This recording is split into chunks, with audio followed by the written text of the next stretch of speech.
Olá a todos e todas, como estão vocês? Bem, vamos lá, né? Orações desenvolvidas e reduzidas. O que são orações desenvolvidas? São orações iniciadas por conjunção ou por pronome relativo. Conjunção ou pronome relativo são palavras que conectam uma palavra à outra ou conectam orações, períodos. Por isso tem esse nome de conectivos, ok? Existem outros, mas vejamos esses dois exemplos, tá bom? Que são os que a gente vai usar por hora. As orações desenvolvidas apresentam um verbo flexionado. Isso quer dizer que o verbo está conjugado. Vamos ver alguns exemplos. Convém que façamos atividades físicas. Vamos lá. Convém é a oração principal. Nós temos essa que façamos atividades físicas, que é oração subordinada. Agora, olha que coisa interessante. A gente aprendeu lá, né, no 8º ano, 9º ano, que as orações subordinadas elas são facilmente identificáveis porque elas são ligadas por uma conjunção, no caso das orações subordinadas, substantivas. Por quê? Aqui eu posso dizer convém isto. Então a gente já pode dizer, né? Bem, se convém isto e se o que está no lugar do isto é uma oração, é uma oração que funciona como um substantivo, uma oração substantiva. Viu o bêbado que tropeçava. Que nós temos oração principal, viu o bêbado que tropeçava, está funcionando como um adjetivo de bêbado. Nesse caso, quando em vez de um adjetivo eu uso uma oração, é uma oração subordinada adjetiva. Agora prestem atenção. Temos que na primeira oração, que na segunda oração. Mas as classificações são diferentes. Por quê? Aqui nós chamamos de conjunção, ok? Porque esse que não está retomando alguma outra palavra da oração principal. Não, simplesmente está ligando as duas orações. Porém, o que temos aqui? Olha que coisa interessante. Que tropeçava, alguém tropeçava. Temos o pronome que está funcionando como sujeito. Mas esse que se refere a alguma coisa, se refere ao bêbado.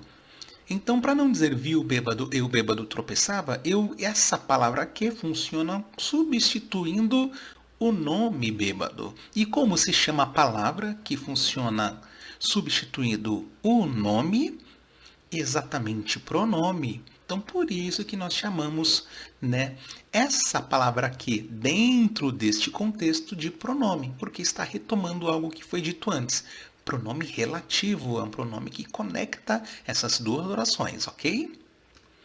E, por fim, nós temos, quando concluiu o livro, chorou.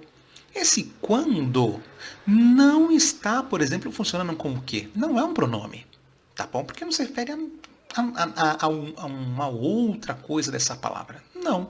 Na verdade, está ajudando a indicar em que momento essa ação aconteceu. Ele chorou quando? Quando concluiu o livro. Quando concluiu o livro, está funcionando como se fosse um advérbio de tempo. Olha só, poderia ser ontem chorou, anteontem chorou, hoje chorou, mas no lugar de um advérbio, eu usei toda uma oração que funciona como um advérbio. E como se chamam as orações que funcionam como advérbio, Sala? Exatamente, orações subordinadas adverbiais. Bem, o que acontece? As orações, a gente acabou de ver que elas podem ser desenvolvidas. Deixa eu voltar aqui rapidinho.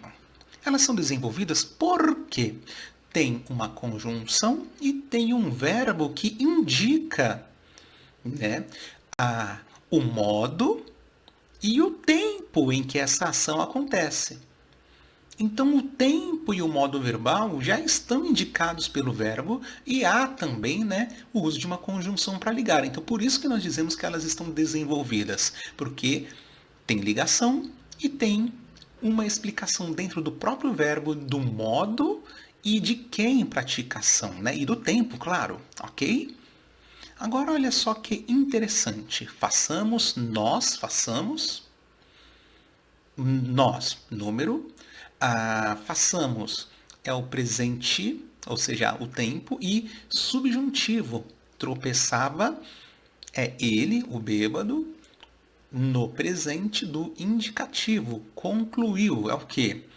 Provavelmente ele ou ela, né? Ele ou ela concluiu passado, né? O pretérito. De que modo? Indicativo. Tudo isso esse verbo aqui está indicando. Olha que coisa interessante. Vejamos a diferença agora com as orações reduzidas. Como a gente vai descobrir, né? A circunstância, o modo, né? Como podemos dizer, não apenas um modo, mas como o tempo em que as ações aconteceram nas orações reduzidas? Vejamos. Bem, vamos primeiro partir para a definição. As orações reduzidas, ao contrário das desenvolvidas, não são iniciadas por conjunção nem por pronome relativo. E elas apresentam verbo em uma das três formas nominais: infinitivo, gerúndio ou particípio. Professor, por que a gente chama de forma nominal do verbo? Nós chamamos de forma nominal porque, de certa maneira, essas palavras têm o mesmo comportamento que um nome. Sim, elas, na verdade, elas funcionam, né, quando analisadas isoladamente, elas não indicam o tempo, elas não indicam o modo, de certa forma, ela não indica nem mesmo a pessoa que pratica a ação. Eu só sei de acordo com o contexto em que o infinitivo, o gerúndio ou o particípio está colocado. Tá bom? Vamos ver isso melhor. Exemplos. Convém fazermos atividades físicas. Aqui eu até poderia dizer, viu? Convém fazer e tirar esse moço. Só que esse moço eu estou colocando para deixar claro, né, que é nós. Só que fazer não indica por si só o tempo em que essa ação ocorre. Eu só sei o momento em que essa ação ocorre por causa, na verdade, do verbo da oração principal. Se o verbo aqui, em vez de ser convém, fosse convinha, aqui teria valor de passado. Se fôssemos usar um valor do futuro, né, uma forma do futuro, o raro, né, a rara forma convirá, né, também convirá fazermos. Esse fazermos terá o valor de futuro. Tudo bem? Então, olha que coisa interessante. A forma nominal do verbo, né, essa aqui, e também não tem conjunção. Se você for comparar a extensão das frases, a gente percebe que essa frase comparada, deixa eu só voltar rapidinho aqui, com essa, ela é menor, porque justamente não tem, né, a conjunção e a forma verbal aí não tem tantas desinências. Bem, nesse caso a gente chama de oração, né, reduzida, porque de fato a gente reduziu essa oração, reduziu o tamanho, a extensão dela. Vi o bêbado tropeçando. A mesmíssima coisa, Sala. Vi. É isso que vai indicar a circunstância do tropeçando. O tropeçando por si mesmo não indica. Então, por isso que a gente chama de forma nominal. Tá bom? E claro, né? E também não tem o pronome relativo. Então, a gente reduziu essa oração. Concluído o livro, chorou. Esse concluído, por mais curioso, né, que seja um particípio e tem muito a ver com o passado, a gente usa muito para o passado, mas pode ser, né? Concluído o livro, chorará. Isso é uma ação que se dará no futuro. Concluído o livro, chora agora. Concluído o livro, chorou no passado. Então, essa forma verbal sozinha, ela por si mesma, não indica, por exemplo, o modo e não indica também um tempo. Então, por isso que a gente chama de forma nominal, porque ela funciona muito parecida com um nome. Depende do contexto para a gente saber quando e como acontecem as coisas. Bem, meninos, é isso. Ficamos por aqui.